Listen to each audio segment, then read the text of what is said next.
The 911 operator's calm voice filled the line, trying to steady the panicked teenager on the other end.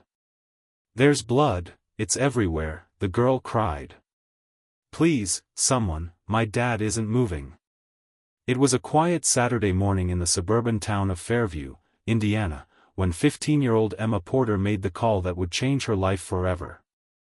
Moments later, police sirens broke the morning calm, echoing down Maplewood Drive, a street where people still waved to their neighbors and left doors unlocked. Until that day. When officers entered the Porter home, they found a scene that looked like a nightmare frozen in time. In the living room, Michael Porter, a 43-year-old single father, lay lifeless on the floor. The pattern of the blood told a story of a violent struggle: furniture overturned, a lamp shattered, dark stains streaking the carpet. The wounds were deep, deliberate. The attack had been personal. A knife was missing from the kitchen set.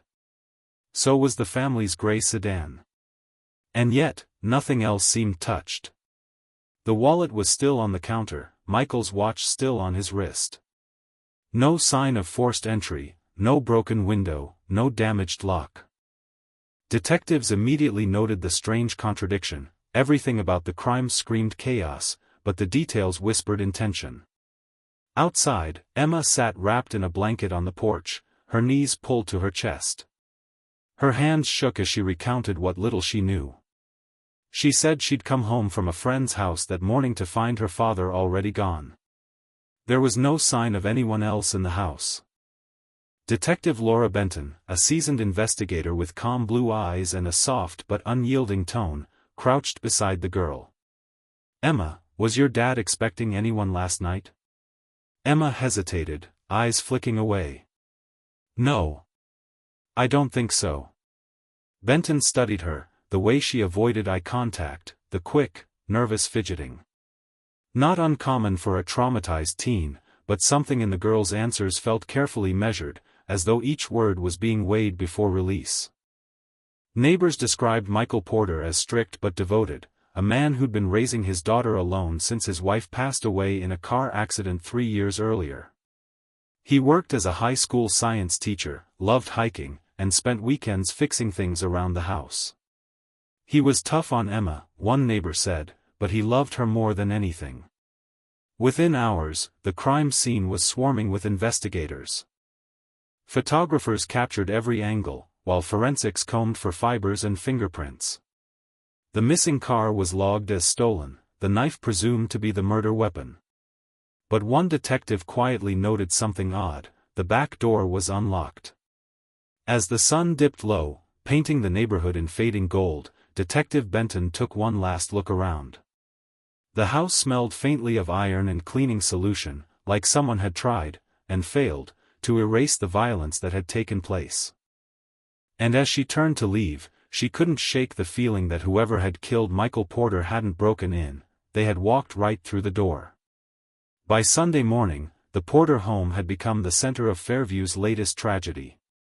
Yellow police tape fluttered in the cold wind, neighbors gathered in hushed groups on their lawns, and camera crews began to appear, their lights flashing against the gray sky. A father dead in his own home. A daughter, barely 16, left alone. It was the kind of story that chilled an entire town. Detective Laura Benton sat in the small, wood-paneled conference room at the Fairview Police Department, reviewing what little they had so far. The autopsy confirmed what they already suspected: multiple stab wounds to the chest and side, defensive injuries on the hands and arms. The killer had faced him, fought him, and finished what they started. Time of death: between midnight and 2 a.m. There were no fingerprints on the knife block, no forced entry, and nothing stolen. The missing car was later found abandoned behind an old shopping center 2 miles away. The driver's seat was pushed far forward, too far for a man of Michael Porter's height. That detail stood out. Meanwhile, Emma was staying with a family friend. She'd given another statement that morning, insisting she had slept over at her friend's house and come home to find the scene. But when Benton asked for the friend's parents' confirmation, the story began to fray. The parents recalled Emma had arrived late, close to midnight, and left before sunrise. She said her dad needed her, the mother told detectives. She looked upset, scared, maybe. That detail made Benton's pen pause midair. Over the next few days, investigators pieced together the portrait of a household under quiet strain. Michael Porter, though respected and hardworking, was known for his strict parenting. Teachers described Emma as bright but withdrawn, often clashing with her father over rules, curfews, phone use, and especially boys. Friends said she wasn't allowed to date. One recalled a conversation just 2 weeks before the murder. He caught her talking to someone online, the friend said. An older guy. He grounded her for a month. That name, Ryan Ellis, appeared again and again in text messages police later pulled from Emma's phone. 19 years old, working at a local auto shop, with a record for petty theft. He wasn't from her school, but from a nearby town. He was, according to Emma's messages, the only one who gets me. Detective Benton and her partner, Officer Grant Wallace, drove to the garage where Ryan worked. The young man greeted them with cautious politeness, his dark hair falling into his eyes. "Yeah, I knew Emma," he said. "We've been seeing each other a few months. Her dad hated me. Said I was trouble." "Were you at her house Friday night?" Benton asked. Ryan shook his head quickly. "No, ma'am. I was home. My mom can tell you." But something in his tone, the quickness, the tightening of his jaw, made Benton note the lie before the words even settled. That afternoon, she returned to the Porter home with a search warrant. The room still smelled faintly of lemon cleaner, the silence heavy as she walked through the halls. In Emma's bedroom, she found a small box beneath the bed, inside, folded notes, handwritten letters, and a silver bracelet engraved "Forever Yours, R." In one note, dated 3 weeks before the murder, Ryan had written, "If your dad ever tries to stop us again, we'll find a way. He can't control you forever." The words felt like a threat disguised as devotion. Back at the precinct, Benton spread the letters across the table. "This wasn't random," she said quietly. "This was personal, and it's starting to look like it began inside this house." Outside the window, the wind picked up, rattling the blinds as night fell over Fairview. And in that fading light, a picture was forming, a teenager torn between loyalty and rebellion, a boyfriend with something to hide, and a father whose final hours had been spent fighting someone he knew. The truth, Benton realized, wasn't going to come from evidence alone. It would have to come from Emma Porter herself. Detective Laura Benton returned to the interview room 3 days after the murder.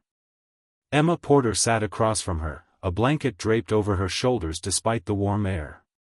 She looked smaller now, almost fragile, her blonde hair pulled into a messy ponytail.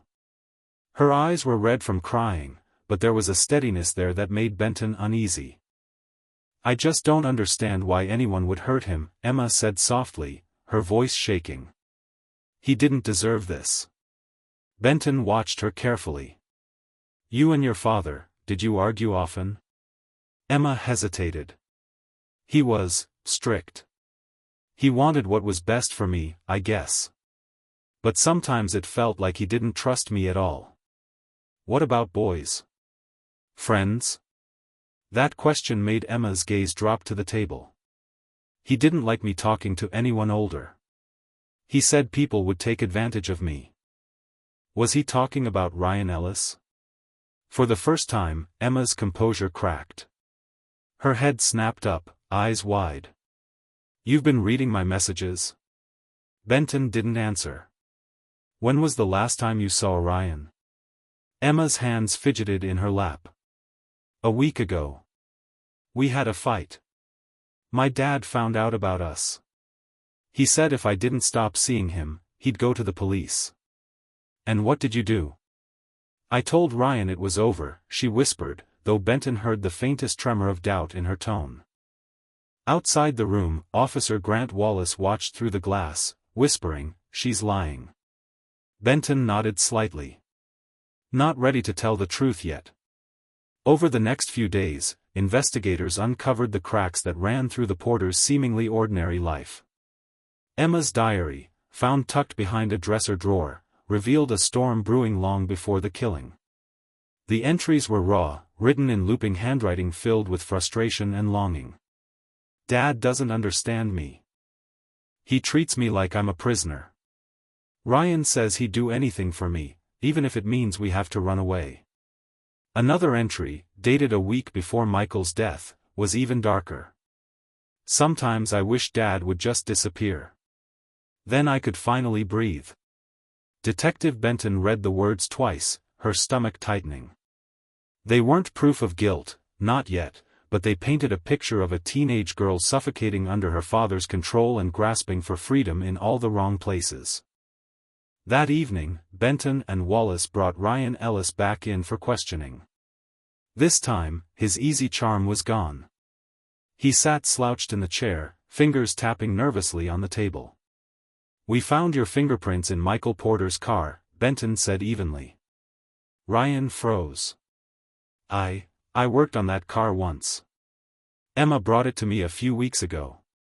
"That's how? You expect me to believe that? You said you hadn't seen her or the car in over a week." He swallowed hard, his Adam's apple bobbing. "I'm telling the truth." Benton slid a photo across the table, the missing kitchen knife, now recovered from a drainage ditch near the abandoned shopping center. "Your prints are on the handle." The color drained from his face. For a long moment, silence hung in the air. Then Ryan's voice broke, trembling with fear. "She told me to do it." Benton leaned forward. "What do you mean?" "She said she couldn't take it anymore. That he hit her, locked her in, wouldn't let her see me. She told me she was pregnant, that if her dad found out, he'd throw her out of the house." He buried his face in his hands. "She said the only way to be together was if he was gone." Wallace exhaled sharply. "So you killed him?" Ryan looked up, tears streaking his face. "She left the door unlocked.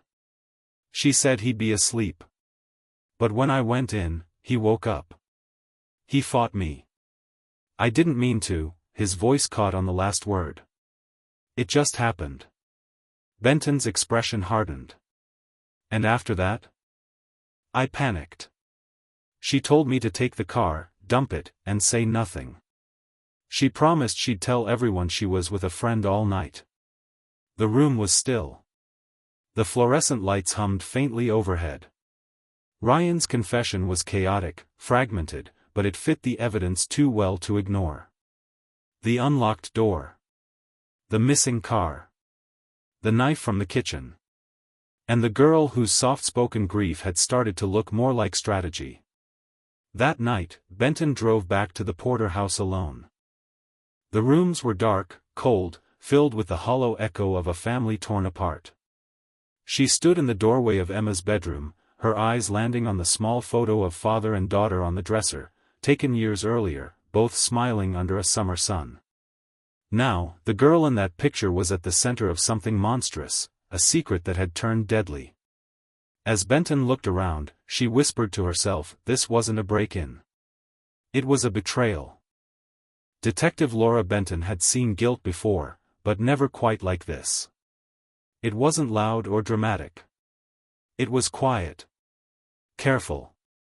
The kind that sat in the corners of a room, pretending to be grief. When Benton arrived at the family friend's house where Emma Porter was staying, she found the teenager sitting by the window, staring at the gray November sky. The girl turned slowly when Benton entered, her expression blank. "Emma," Benton began gently, "I need to ask you some new questions. Things have come up." Emma's lips trembled. "About Ryan?" "Yes," Benton said, watching her closely. "He's told us everything." For a brief second, Emma's face went still, not surprise, not confusion, but calculation. Then the tears came, almost on cue. "He's lying. I didn't do anything. He's trying to ruin my life." Benton sat across from her. He says you left the back door unlocked that night. That you told him your father was asleep. Emma shook her head violently. No. I was at my friend's house, ask her. We did, Benton replied quietly. She said you left before dawn. Around the same time your father died. Emma's voice grew sharper, desperate. You think I wanted this? He was my dad. Benton leaned forward, her voice calm but unrelenting. I think you were scared. I think you loved Ryan more than you understood, and you wanted a way out. And Ryan, he thought he was saving you. The girl's hands clenched into fists, her knuckles white. You don't know what it was like living with him. He checked my phone, my messages. He said I was just like my mom, that I'd ruin my life if I didn't listen. Her voice cracked. He wasn't a monster, but he didn't let me breathe. Benton stayed silent. Sometimes the best way to get the truth was to let the silence stretch long enough for the lies to unravel on their own. Emma wiped her face, eyes red and hollow. Ryan said he'd fix it. That he could make it stop. I told him no. I told him I didn't want anything bad to happen. But Benton could see it, the flicker of relief behind the tears.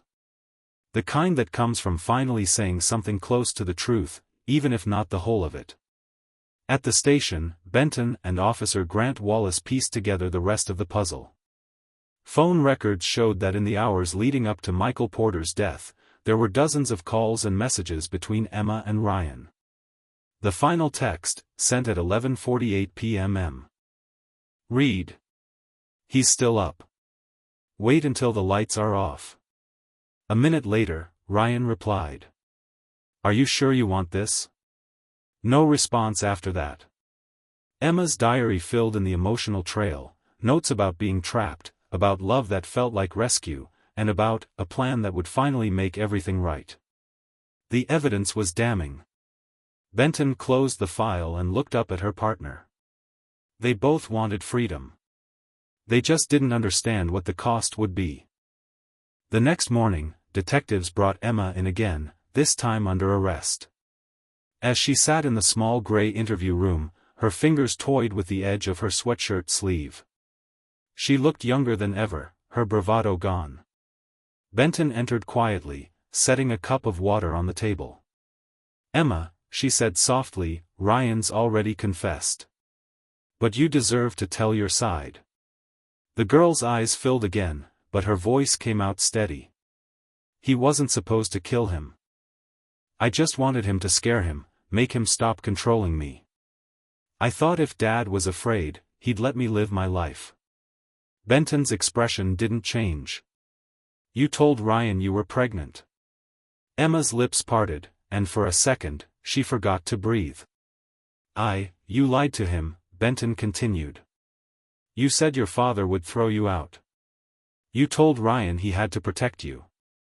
Tears spilled over now, silent and fast. He said he'd take care of it. I didn't think he meant that. I didn't think he'd. Benton cut her off gently. But you unlocked the door. Emma stared down at her hands. Yes. The word was barely a whisper, but it was enough. Outside the glass, Officer Wallace exhaled heavily. She's done. That night, Fairview felt heavier than usual, as if the whole town had been holding its breath since the murder. The Porter home sat dark and empty, the windows sealed, the police tape fluttering in the cold. Neighbors drove by slowly, their headlights catching glimpses of the front porch where Emma had once sat crying, begging for answers to a mystery she already knew the end of. Detective Benton stayed late at her desk, staring at the case file. It was closed, technically, but there was nothing satisfying about it.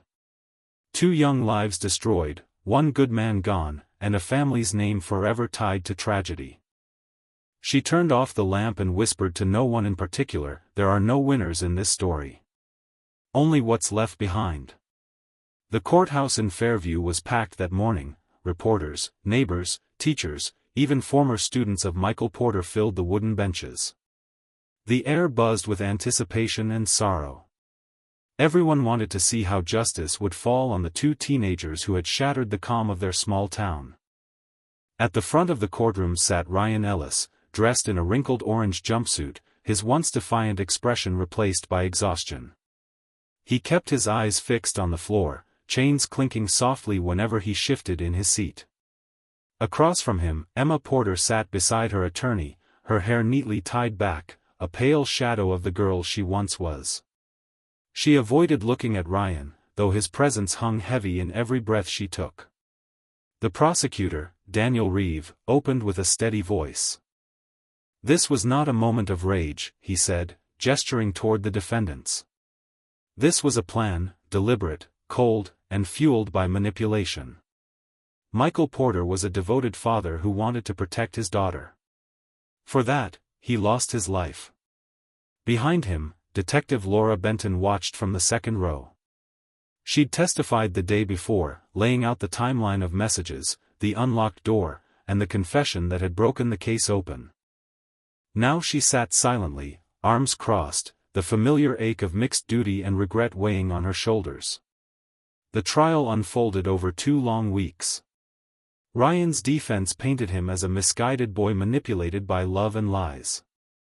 His attorney argued that Emma had used emotional control, claiming pregnancy, pleading for help, until Ryan's sense of right and wrong blurred into something desperate. He thought he was saving her, the lawyer said softly to the jury. He believed her life was in danger. The prosecution countered with cold precision. He armed himself with a knife from the kitchen. He entered that house knowing what he would do. When Emma took the stand, the room fell silent. Her hands shook as she adjusted the microphone.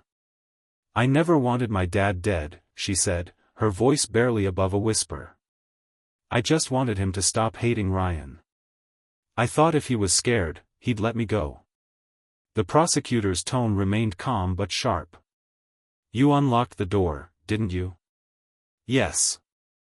"And you told Ryan your father abused you?"